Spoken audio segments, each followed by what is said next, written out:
At the Cleveland Indians training camp, the pitcher throws and Luigi Rodriguez says batting takes practice and good vision. The ball is a little small, so you gotta have your eyes, Look at the pitcher's arm to see where he's gonna throw the ball.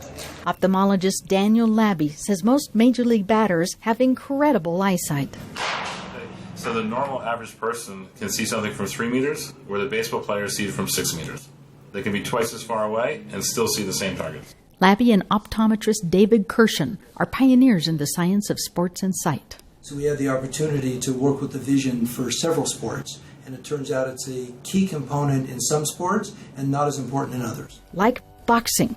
Because their target is very large and very close, but they have to be able to move their hands very, very quickly. Batting is a different story.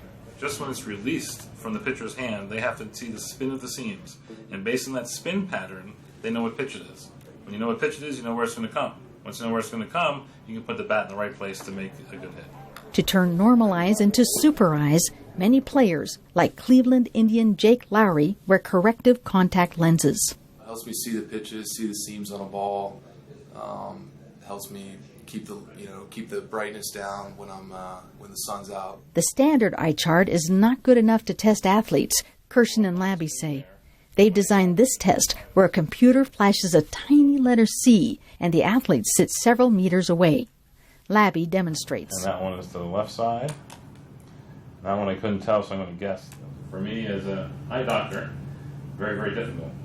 But the baseball players seem to see most all of these. Kirshen says this test might help identify people who need more training for faster response. And when you think of elderly drivers, for instance, they may be able to see like an eagle, but they can't process it fast enough to be a safe motorist. And it might give budding athletes a better chance.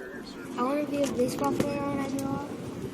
And if you have a young child who's interested in playing baseball, and they're trying their best in the field, but they just don't see well enough, the coach won't spend as much time with that player as they will with the player who's doing very well. He says testing eyesight and getting people the correction they need can help everyone do better at their game, whatever it is.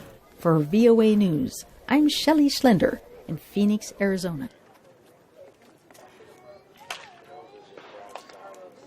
They find it.